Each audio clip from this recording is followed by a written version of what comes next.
പ്രേംലാലെ, ഡൽഹി സ്ഫോടനവുമായി ബന്ധപ്പെട്ട് കൂടുതൽ വിവരങ്ങൾ പുറത്തു വരികയാണ്. ഭീകരവിരുദ്ധ സേനയും NIA-യും നടത്തിയ അന്വേഷണത്തിൽ ഡോക്ടർമാരുടെ വിദേശ ബന്ധവും ഗൂഢാലോചനയും സംബന്ധിച്ച കൂടുതൽ വിവരങ്ങൾ പുറത്തു വരികയാണ്. അതിനിടെ ചാവേറായി പ്രവർത്തിച്ച ഉമറിന്റെ വീട് അന്വേഷണ സംഘം ഇടിച്ചു നിരത്തിയതായ റിപ്പോർട്ടുകളും പുറത്തു വരുന്നത്. എന്താണ് ഈ ഗൂഢാലോചനയും അതുപോലെ തന്നെ ഇവരുടെ ഇടപെടൽ സംബന്ധിച്ച കൂടുതൽ വിവരങ്ങൾ എന്തെല്ലാമാണ് നമുക്ക് ലഭിക്കുന്നത്?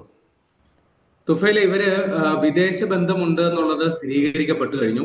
ഇവർ തുർക്കിയിലും പാകിസ്ഥാനിലുമുള്ള രണ്ട് ഈ ജെയ്ഷെ മുഹമ്മദിന്റെ ഹാൻഡ്ലർമാർ അല്ലെങ്കിൽ അതിന്റെ കമാൻഡർമാരുമായിട്ട് ഇവർ നിരന്തരം സമ്പർക്കം പുലർത്തിയിരുന്നു. അപ്പൊ അതിനുവേണ്ടി ഇവർ ഉപയോഗിച്ചിരുന്നത് സെഷൻ, ടെലഗ്രാം, സിഗ്നൽ തുടങ്ങിയ ആപ്പുകൾ വഴിയാണ്. കാര്യം ഇതൊക്കെ എൻക്രിപ്റ്റഡ് ആയിട്ടുള്ള സന്ദേശങ്ങൾ, അതായത് എന്താണ് സംസാരിച്ചതെന്ന് മറ്റാർക്കും ചോർത്തിയെടുക്കാൻ പറ്റാത്ത തരത്തിലുള്ള ആപ്പുകൾ ഉപയോഗിച്ചാണ് ഇവർ നിരന്തരം സമ്പർക്കം പുലർത്തിയത് എന്നുള്ളതാണ് വിവരം. അതേപോലെ തുർക്കിയിലുള്ള ആളുടെ പേര് ഒക്കാസ എന്ന പേരിൽ ഡോക്ടർ ഒക്കാസ, മറ്റൊരാള് ഈ പാകിസ്ഥാനിലുള്ള ഡോക്ടർ ഹാഷിം. ഈ ഹാഷിമിന് മറ്റൊരു പേരുണ്ട്, ആരിഫ് നിസാർ എന്നാണ്. ഇത് രണ്ടുപേരാണോ രണ്ടും ഒരാളാണോ എന്നുള്ള സംശയം അന്വേഷണ സംഘത്തിനുണ്ട്. നേരത്തെ ഇത് ഭീകരവിരുദ്ധ സ്ക്വാഡാണ് ഈ കേസ് അന്വേഷിച്ചുകൊണ്ടിരുന്നെങ്കിൽ ഇപ്പോ ദേശീയ അന്വേഷണ ഏജൻസി NIA-യും കൂടി ഇപ്പോൾ ഈ അന്വേഷണത്തിന്റെ ഭാഗമായിട്ടുണ്ട്. അതോടൊപ്പം പുറത്തു വരുന്നൊരു വിവരം, ഈ കേസിൽ ഇപ്പോൾ ചാവേറായിട്ട് പൊട്ടിത്തെറിച്ച ഡോക്ടർ ഉമർ മുഹമ്മദിന്റെ കശ്മീരിലെ വീട് ഭീകരവിരുദ്ധ സംഘം ഇന്നലെ രാത്രി ഇടിച്ചു നിരത്തി. ഇതിപ്പോ പുൽവാമ ഭീകരാക്രമണവുമായി ബന്ധപ്പെട്ടവരുടെ അറസ്റ്റ് ചെയ്തവരുടെ വീടും സമാനമായ രീതിയിൽ ഇടിച്ചു നിരത്തിയിരുന്നു. അപ്പൊ അതിന് ഭീകരവിരുദ്ധ സംഘം നൽകുന്ന ന്യായീകരണം ഇത് ഭീകര പ്രവർത്തനങ്ങളുമായി ബന്ധപ്പെട്ട് പ്രവർത്തിക്കുന്നവർക്ക് ഒരു മുന്നറിയിപ്പ് നൽകുന്നതിന്റെ ഭാഗമായിട്ടാണ് വീട് ഇടിച്ചു നിരത്തുന്നത് എന്നുള്ളതാണ് ഇവർ ഇപ്പോൾ പറയുന്നത്. പിന്നെ വരുന്നൊരു വിവരം, ഈ ഭീകര കേസുമായി ബന്ധപ്പെട്ട് പിടിയിലായ ഡോക്ടർമാർ, ഒരാള് ഉമർ മുഹമ്മദ്, അയാള് ചാവേറായി പൊട്ടിത്തെറിച്ച് മരിച്ചു. മറ്റൊന്ന് ഡോക്ടർ മുസമിൽ ഷക്കീൽ, മറ്റൊന്ന് ഡോക്ടർ ആദിൽ മുഹമ്മദ് റത്തീർ, പിന്നെ ഒരു വനിത ഡോക്ടർ ഷാഹീൻ സയ്യിദ്. ഇവരൊക്കെ ജോലി ചെയ്തിരുന്ന ആശുപത്രി അൽഫല യൂണിവേഴ്സിറ്റി, അവിടെ അതിന്റെ അഫിലിയേഷൻ റദ്ദാക്കാൻ അസോസിയേഷൻ ഓഫ് ഇന്ത്യൻ യൂണിവേഴ്സിറ്റീസ് തീരുമാനിച്ചിട്ടുണ്ട്. കാരണം ഈ യൂണിവേഴ്സിറ്റിയുടെ പ്രവർത്തനം ചട്ടങ്ങൾക്ക് വിരുദ്ധമായിട്ടാണ്. ഇവർ ചില വീഴ്ചകൾ ചില കാര്യങ്ങളിൽ വരുത്തിയിട്ടുണ്ട് എന്ന കണ്ടെത്തലിനെ തുടർന്നാണ് അഫിലിയേഷൻ റദ്ദാക്കിയത്. അതോടൊപ്പം തന്നെ കേന്ദ്ര സർക്കാർ ഈ യൂണിവേഴ്സിറ്റിയിൽ ഒരു ഫോറൻസിക് ഓഡിറ്റ് നടത്താനായിട്ടുള്ള ഉത്തരവിട്ടിട്ടുണ്ട്. കാരണം ഈ ഭീകര പ്രവർത്തനവുമായി ബന്ധപ്പെട്ട് പ്രവർത്തിച്ചിരുന്ന ഈ ഡോക്ടർമാർ ഈ രാസവസ്തുക്കൾ പലതും സംഘടിപ്പിച്ചത് ഈ ആശുപത്രിയുടെ ലാബിൽ നിന്നാണ് എന്നുള്ള വിവരത്തിന്റെ അടിസ്ഥാനത്തിലാണ് ഒരു ഫോറൻസിക് ഓഡിറ്റ് നടത്താനായിട്ട് കേന്ദ്ര സർക്കാർ ഉത്തരവിട്ടേക്കുന്നത്. അതോടൊപ്പം ഈ ആശുപത്രിയുമായിട്ട് അല്ലെങ്കിൽ ഈ ഡോക്ടർമാരുടെ ഈ നെക്സസുമായി ബന്ധപ്പെട്ട് രണ്ടുപേരെ കൂടി ഇപ്പോ പോലീസ് അറസ്റ്റ് ചെയ്തിട്ടുണ്ട്. അതൊരാള് ഒരു അസിസ്റ്റന്റ് പ്രൊഫസറാണ്, ഡോക്ടർ ഫാറൂഖ് എന്നാണ് അയാളുടെ പേര്. അത് ഹപൂർ മെഡിക്കൽ കോളേജ്, ഡൽഹി പോലീസാണ് ഇയാളെ അറസ്റ്റ് ചെയ്തത്. ഹപൂർ മെഡിക്കൽ കോളേജിലെ അസിസ്റ്റന്റ് പ്രൊഫസർ ഡോക്ടർ ഫാറൂഖ് എന്ന് പറയുന്ന ആൾ അറസ്റ്റിലായിട്ടുണ്ട്. അതേപോലെ ഒരു മെഡിക്കൽ വിദ്യാർത്ഥി, അയാളുടെ പേര് മുഹമ്മദ് ആരിഫ് മിർ എന്നാണ്. അയാളെ ഗണേഷ് ശങ്കർ വിദ്യാർത്ഥി മെമ്മോറിയൽ മെഡിക്കൽ കോളേജ് UP-യിലെയാണ്. അവിടെ നിന്നും ഇയാൾ പിടിയിലായിട്ട്. ഇയാൾ 1ാം വർഷ MBBS വിദ്യാർത്ഥിയാണ് എന്നുള്ളതാണ് വിവരം. അപ്പോ ഇതില് ഒരു സുപ്രധാനമായ മറ്റൊരു വിവരം കൂടി ഇപ്പൊ പുറത്തു വന്നിട്ടുണ്ട്. ഈ ഫരീദാബാദിൽ പിടിയിലായ ഡോക്ടർമാരുടെ സംഘത്തിലുള്ള ആദിൽ മുഹമ്മദ് റത്തീർ, ഇയാളാണ് കശ്മീരില് ജെയ്ഷെ മുഹമ്മദിന്റെ പോസ്റ്റർ പ്രചാരണം നടത്തിയത്. അങ്ങനെ കിട്ടിയ CCTV ദൃശ്യങ്ങളുടെ അടിസ്ഥാനത്തിൽ നടത്തിയ അന്വേഷണത്തിലാണ് ഈ വലിയ ഡോക്ടർമാരുടെ ഭീകര സംഘം മുഴുവൻ പോലീസ് പിടിയിലാകുന്നത്. അപ്പൊ ഈ ആദിൽ മുഹമ്മദ് റത്തീറിന്റെ ചേട്ടൻ, അയാളുടെ പേര് ഡോക്ടർ മുസഫർ അഹമ്മദ് റത്തീർ എന്നാണ്. ഇയാൾ നേരത്തെ തന്നെ അഫ്ഗാനിലേക്ക് കടന്നു എന്നുള്ളതാണ് വിവരം. അപ്പോ അഫ്ഗാനിൽ പോയി ഭീകര പ്രവർത്തനങ്ങളുമായി ബന്ധപ്പെട്ട് പ്രവർത്തിക്കാൻ വേണ്ടിയിട്ടാണ് ഇദ്ദേഹം പോയത് എന്നുള്ളതാണ് വിവരം. അപ്പോ ഈ മുസഫർ അഹമ്മദ് റത്തീറും അതേപോലെ ഈ കേസിൽ ഇപ്പോൾ പിടിയിലായ മുസമിൽ ഷക്കീൽ അടക്കമുള്ളവർ 2022 മാർച്ച് ആ സമയത്ത് തുർക്കിയിൽ യാത്ര പോയി. അവിടെ നിന്നും അഫ്ഗാനിലേക്ക് പോകാൻ ഇവർ ശ്രമിച്ചു. ആ ശ്രമം പരാജയപ്പെട്ടു. പിന്നീടാണ് ഇദ്ദേഹം അഫ്ഗാനിലേക്ക് പോയത് എന്നുള്ളതാണ് വിവരം.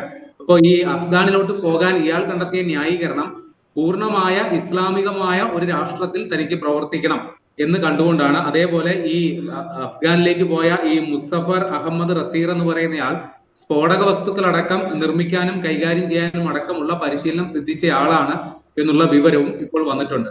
ഈ പറയുന്ന അദീൽ മുഹമ്മദ് റത്തീറിന്റെ ഒരു ലോക്കർ പരിശോധിച്ചപ്പോൾ അവിടെ നിന്ന് റഷ്യൻ നിർമ്മിത കലാഷ്നിക്കോവ് തോക്കും തിരകളും ഇപ്പോൾ പിടികൂടിയിട്ടുണ്ട്. ഇതാണ് ഏറ്റവും ഒടുവിലത്തെ വിവരം.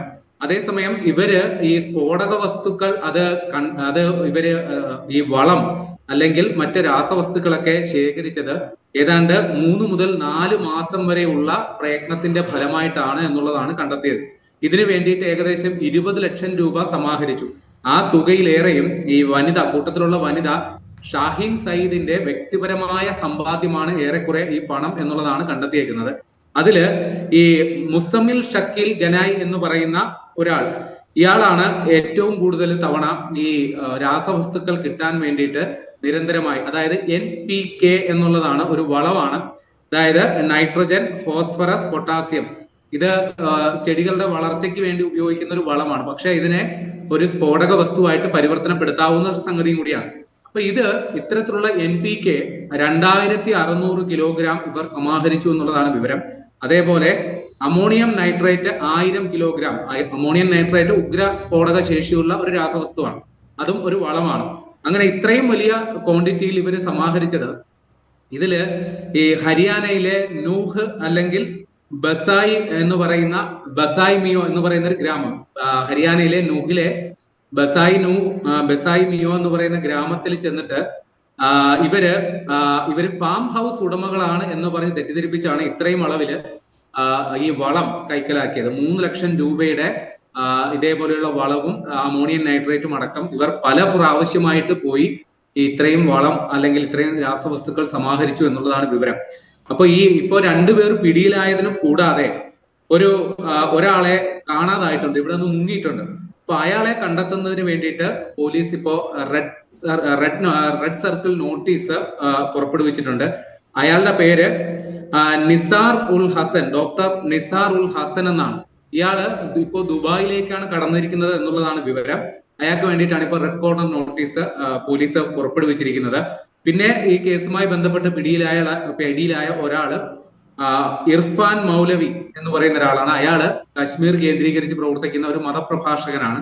ഇയാളാണ് ഈ ഇത്തരത്തിലുള്ള താല്പര്യമുള്ള ഭീകര ആശയങ്ങളുമായി ബന്ധപ്പെട്ട് പ്രവർത്തിക്കാൻ താല്പര്യമുള്ള ആളുകളെ ഏകോപിപ്പിക്കുകയും അവർക്ക് വേണ്ടിയിട്ടുള്ള കാര്യങ്ങൾ പറഞ്ഞു കൊടുക്കുകയും മതപഠന ക്ലാസ്സുകളടക്കം ഒരുക്കി കൊടുത്തത് ഇർഫാൻ മൗലവി ആണെന്നുള്ള വിവരവും പോലീസിന് കിട്ടിയിട്ടുണ്ട്. ഇയാൾ ഇപ്പൊ പിടിയിലായിട്ടുണ്ട്. പിന്നെ പിടിയിലായ 2 ഡോക്ടർമാരെ മുസമ്മിൽ അഹമ്മദ് ഗനായും അജ്മൽ അഹമ്മദ് മാലിക്കുമാണ്. അങ്ങനെ ഈ കേസുമായി ബന്ധപ്പെട്ട് പിടിയിലായ ഡോക്ടർമാരുടെ എണ്ണം ഇതുവരെ 5 ആണ്.